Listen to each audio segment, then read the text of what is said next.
Hello అండి అందరికీ welcome back to Siri kitchens. ఈరోజు మన కిచెన్లో పల్లెటూరు స్టైల్లో గుత్తి వంకాయ కర్రీ ఎలా చేయాలో చూపించబోతున్నాను. ఈ కర్రీ మంచి గ్రేవీతో అలాగే మంచి రుచితో ఉండే విధంగా ఈరోజు మనం చేసుకుందాము.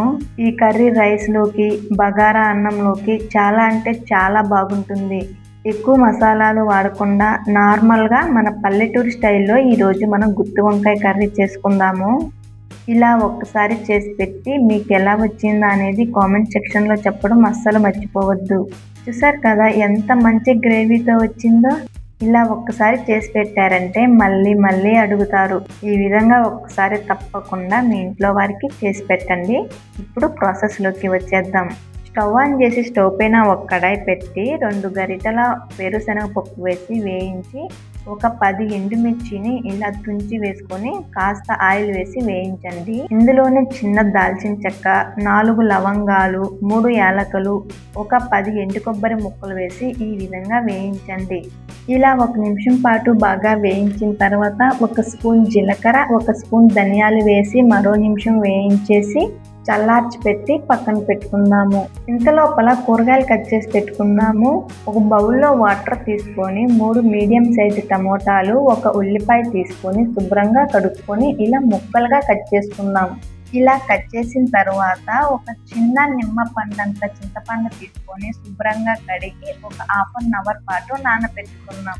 తర్వాత ఒక మిక్సీ జార్ తీసుకొని అందులో మనం వేయించి పెట్టుకున్న ఎండుమిర్చి, వేరుశనగపప్పు, 1 స్పూన్ ఉప్పు, 10 వెల్లుల్లి రెమ్మలు, 1 స్పూన్ ధనియాల పొడి వేసుకొని మెత్తగా మిక్సీ పడదాం. చూసారు కదా, ఈ విధంగా మెత్తగా పౌడర్ చేసి పెట్టండి. ఇప్పుడు స్టవ్ ఆన్ చేసి స్టవ్ పైన ఒక కడాయి పెట్టి కడాయి బాగా వేడయ్యాక తగినంత ఆయిల్ వేయండి. ఆయిల్ కొద్దిగా ఎక్కువగానే వేసుకుందాము. ఆయిల్ బాగా వేడెక్కాక ఆవాలు, జీలకర్ర, కరివేపాకు, ఉల్లిపాయ ముక్కలు వేసుకొని 1 నిమిషం పాటు వేయించిన తర్వాత మనం కట్ చేసి పెట్టిన టమోటా ముక్కలు వేసి ఒకసారి కలిపి మూత పెట్టి 5 నిమిషాలు మగ్గనిద్దాం. ఇంతలోపల ఒక 1/2 కిలో వంకాయలు తీసుకొని ఒక బౌల్లో వాటర్ తీసుకొని అందులో 1 స్పూన్ ఉప్పు వేయండి. ఇప్పుడు ఈ వంకాయని తీసుకొని గుత్తి వంకాయలాగా 4 భాగాలుగా కొయ్యండి ఒక్కొక్క వంకాయని. చూసారు కదా, వీడియోలో చూపిస్తున్న విధంగా ఈ విధంగా కోసి పెట్టండి. అన్ని వంకాయలు ఈ విధంగా కోసుకొని ఉప్పు నీరులో వేసి పెట్టుకుందాం. ఇలా ఉప్పు నీటిలో వేయడం వల్ల వంకాయలు అనేటివి కరుణెక్కకుండా బాగుంటాయి. ఇలా అన్నీ కోసిన తర్వాత ఒక్కొక్కటిగా తీసుకొని మనం ముందుగా మిక్సీ వేసి పెట్టిన ఈ మిశ్రమాన్ని ఈ గుత్తి వంకాయకి ఇలా పట్టించండి. ఇలా పట్టించి ఈ గుత్తి వంకాయల్ని పక్కన పెట్టుకుందాం.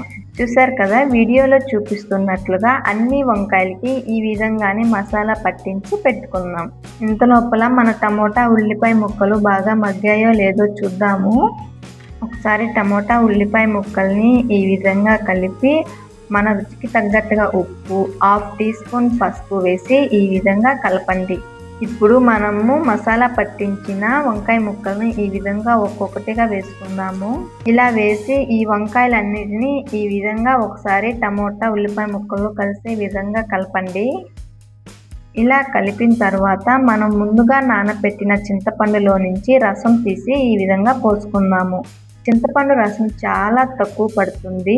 ఇందులోనే తగినన్ని వాటర్ పోసి మరొకసారి అంతా కలిసే విధంగా కలపండి. ఈ విధంగా కలుపుకొని మన దగ్గర మిగిలి ఉన్న మసాలాను కూడా ఈ విధంగా వేసుకుందాము. ఈ మసాలా వేయడం వల్ల కర్రీ అనేది మంచి గ్రేవీతో వస్తుంది. ఇలా ఒకసారి అంతా కలిపిన తర్వాత మూత పెట్టి ఒక 15 నిమిషాల పాటు మీడియం ఫ్లేమ్లో ఉడికించండి.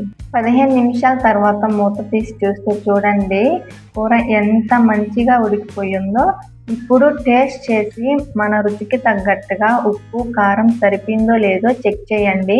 ఒకవేళ సరిపోకపోతే మన రుచికి తగ్గట్టుగా ఉప్పు, కారం వేసుకొని మరొకసారి ఈ విధంగా కలపండి. ఇలా కలిపి మూత పెట్టి మరో 5 నిమిషాల పాటు మీడియం ఫ్లేమ్లో ఉడికిస్తే చూడండి ఎంత చిక్కగా గుత్తి వంకాయ కర్రీ రెడీ అయిపోయిందో.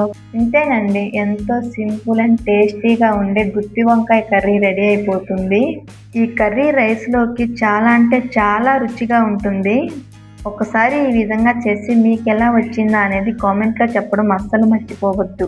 ఈ వీడియో మీకు నచ్చినట్లయితే లైక్, షేర్ అండ్ సబ్స్క్రైబ్ చేయండి. మరెన్నో కొత్త రెసిపీస్ కోసం మన ఛానల్ని ఫాలో అవుతూ ఉండండి. Okay, thank you for watching. Comment for more information.